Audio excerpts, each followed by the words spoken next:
Hey everybody, what's up? This is Aaron with the Unnamed Horror Podcast. Just wanted to jump on here and do a quick video and kind of let everybody know what's going on here in the future. Got an interview for sure scheduled and a couple more that I'm working on that I think would be really cool if I can get them, but those are very, very hit and miss. I'll say the names and hopefully I can get them on. If I can't, then I can't, but I'm gonna try. The one interview that is scheduled is C. Ernst Harth, who played the Great Baby in 13 Ghosts with Matthew Lillard, Tony Shalhoub, Shannon Elizabeth. A great movie. Played the minor 49er in Scooby-Doo 2 Monsters Unleashed. He made appearances in a bunch of other movies as well. He's a well-known character actor. He's been in a lot of stuff. You may not know his name, but you'll know him when you see him. He's been in quite a few things. So I'm really excited to have him on. That was scheduled to be this coming Sunday, May 11th, but I did not realize that May 11th was Mother's Day until after we had it scheduled. So we're going to have to move it. May 25th is the day that we will do that interview. So 2 weeks from this coming Sunday. I'm really excited about that. I got two more that I have feelers out for. We'll see how they go. One of them is Tommy Lee Wallace, who of course directed Halloween 3, Season of the Witch. He directed the It miniseries. But he also did one of my favorite TV movies of all time called Witness to the Execution, which is not horror related, but it's a really, really good TV movie starring Tim Daly and Sean Young from 1994, I believe. Basically about this television company, which is supposed to be, I guess, a ripoff of Viacom. They go by Tycom. And they're doing a boxing event to start the movie, and the boxing event goes terribly wrong. It ends in one round and people are pissed, and they need something big to bring the people back, otherwise their company might go bankrupt. So Sean Young, who's she comes up with the ideas for what to do. The boxing match was her idea, so she has to come up with a home run and decides to televise the next execution in the state. And Tim Daly plays the condemned. It's to me a great movie. It's very dark and cynical. And George Newbern, actually from Little Rock, I believe. I know he's from Arkansas. Was in the movie as well as Sean Young, who plays a character named Jessica, her kind of right hand man. Dee Wallace from The Howling and the original Hills of Oz is in the movie as well. And so, of course, it's directed by Tommy Lee Wallace. I believe he wrote it, but I'm not positive on that one. But I would love to have him on. So Tommy Lee Wallace is one guy I'm definitely going to try to get on. Michael Bailey Smith is another one who played in the Hills of Eyes remake in 2006 as one of the mutants. He was Super Freddy in Nightmare on Elm Street 5, the Dream Child. He's been in Charmed. He played Balthazar, the main demon in Charmed, for basically the entire run of the original show. He's awesome. He's a cool guy. He actually wished me a happy birthday on my Facebook. I was pretty excited about that because I'm a huge fan of the guy. So I'm going to try to get him on to do an interview, which would be amazing if I can do it. He would definitely be the biggest star at this point that I would have had on. And I would be really, really excited to get him on. So I'm going to try to do that as well. We'll see how those go. Another reason I'm doing this is because anybody that knows me, like really knows me, knows that my all-time favorite movie is Jaws. I tell anybody that asks me, and I tell anybody that don't ask me for that matter, Jaws is my favorite movie of all time. And 2025 is the 50th anniversary. June 20th, 2025 will be the 50th anniversary of the release of Jaws. And that's really cool. The movie's been out that long, and it's still as popular as ever. There's Jaws Facebook groups and Jaws, conventions and all kinds of shit. I'm sure at Martha's Vineyard this year it will be a huge deal for the 50th anniversary of the movie. And I'm one of the few people on the planet, maybe the only person, I don't know, that really likes all of them. Three has its moments. I love Louis Gossett Jr. I love Dennis Quaid. So 3 has its moments. It's kind of grown on me throughout the years. I hated it when I was younger, but it kind of grew on me throughout the years. The goofy 3D is, I think, the worst part of the movie. If you take away the 3D, I think Jaws 3 is fine. It's not great, but it's fine. The 3D is just so bad. And I know it was 1983. I get it. I do. I'm one of those people that says you cannot watch a movie in 2025 and look at it through 2025 eyes and be fair. That's not fair. That's BS, because if you look at it through 2025 eyes, of course it's going to look horrible if it was made 50 years ago or 48 years ago or however long Jaws 3 was. I think it was the year before I was born, so 42 years ago when it came out. Of course it's going to look crappy.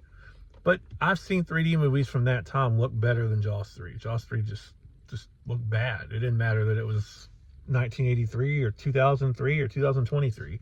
The 3D was just terrible. And I've seen, in Friday the 13th 3D, which came out the year before, I thought the 3D was much better, much more well done than in Jaws 3. I've said before, and people laugh at me, don't care. I don't love Jaws the Revenge by any means. I don't defend it. Well, you know what? I will defend it. I find it somewhat entertaining. Is it goofy? Yeah, it's goofy. At least it didn't have that 3D crap in it.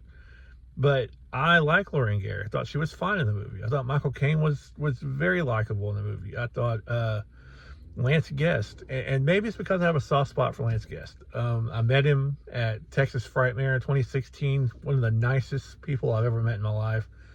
Actually, I took a picture with him and my son, who was about 3 months old when that happened, and he actually held my son in the picture. One of the nicest, coolest human beings ever. I thought he was great in Halloween 2. I thought he was good in The Last Starfighter. So maybe that's part of the reason, is I love Lance Guest. I like Mario Van Peebles a lot. I love Michael Caine. I thought Lorraine Gary was great. I thought the cast was phenomenal. The little girl, Judith Barcy, God, what happened to her was so terrible. For those who don't know, she did The Land Before Time, and then her stepfather got jealous, or maybe it was a real father. I don't know if it was a real father or stepfather. Got jealous and murdered her because she was the one making the money in the house and not him. And it's terrible. She was maybe 7 when she was murdered. 8, the oldest. She was really young.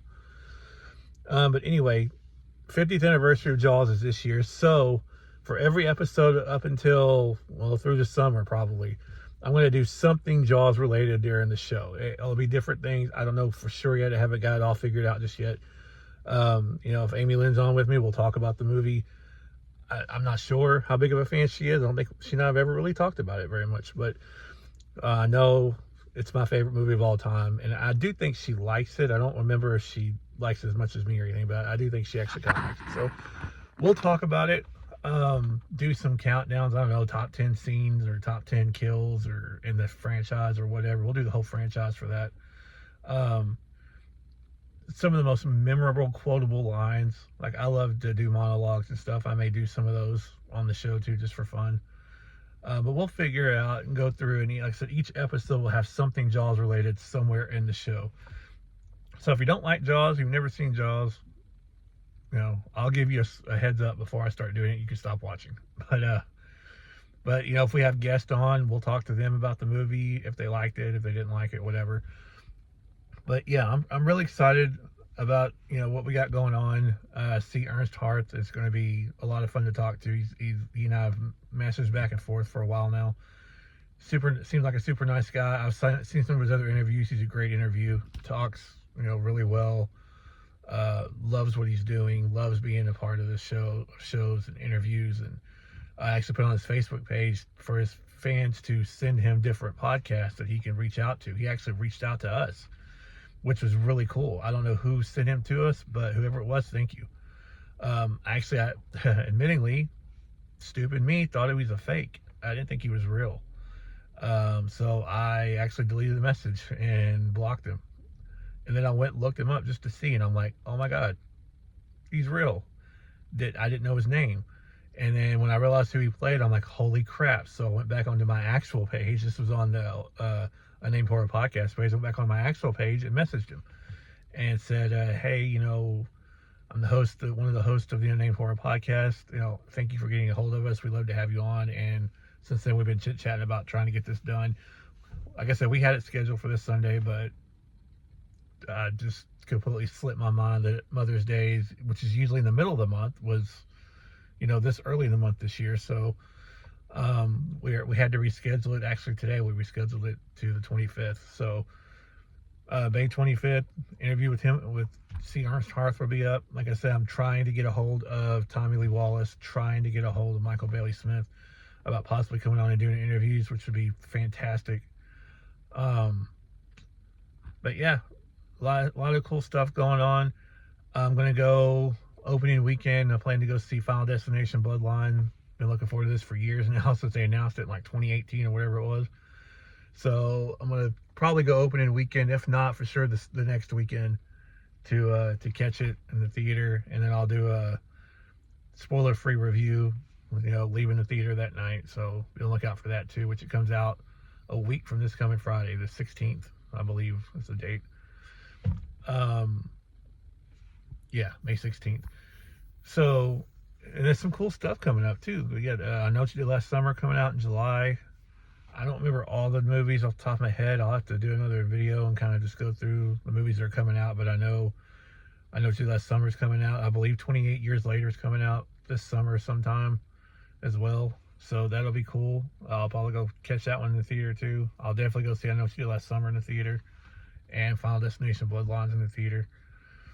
So yeah, it's cool. Now, New Line, Warner Brothers, Craven Estate, whoever the hell's got it, let's see some Freddy for God's sake.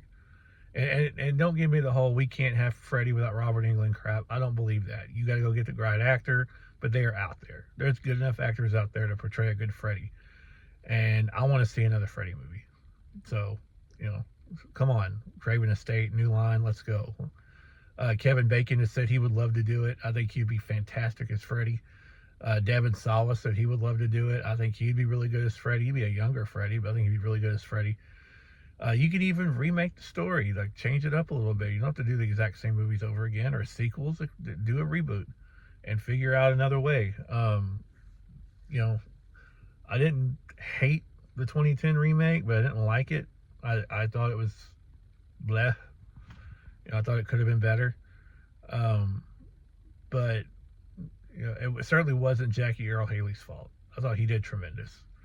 So anyway, this was just a quick little video. I've went a lot longer than I thought I would, but Jaws 50th anniversary this year. We'll do some of that. We'll talk about Jaws throughout every episode from here on out until the end of the summer. See Ernest Harth on May 25th. And like I said, I'm reaching out to other people to try to get them on. I'm swinging for the fences now. I think we have just enough content out that people can see that we're serious and that we're I think we have a pretty damn good show going here. I love working with Amy Lynn, and everybody that's come on has been tremendous. Thank you, Mark Mitchell, for coming on a couple weeks ago. The interview was phenomenal. James Stokes, Will Reed. I'm not gonna go through everybody because I know I'll forget people, but Annie Sullivan, the cast of Forest Through the Trees. It's been a blast, and I still want to try to do. We were going to do a few weeks ago, and then some stuff come up in my personal life. Thing with a whole bunch of behind-the-scenes people from Forest Through the Trees, not actors necessarily, but producers and tried to get cinematographer Charlie Brady on, and people to tell stories, behind-the-scenes stories, spoiler stories that they can tell, and we may still try to do that. Twala Foster, if you see this, still want to try to get you on as co-host. I mean, I had a lot of stuff going on personally, and I kind of just let it get I live in my head sometimes, and it's not a good thing. But yeah, we'll see how it goes. I'm really excited about the future and where this podcast could lead to. We'll certainly have Jason back on to talk about the Trial of Margaret Stone, which is the next movie he's getting ready to shoot this winter. It's going to be a blast. I think I'm going to play a jury member in it, so I'm pretty excited about that. But anyway, thank you guys for watching. I appreciate you watching all the time and sharing it and letting me know you're enjoying it. It means a lot to me. It really does. So thank you. I love you guys, and I'll see you guys next time. I don't know when the next show will be, but it'll certainly be before the 25th. I'll do one either on Mother's Day night after all the stuff's done, or maybe on the 18th, but we'll do something in the next week or two. Until then, thank you guys. Have a great day, and I'll see you guys later.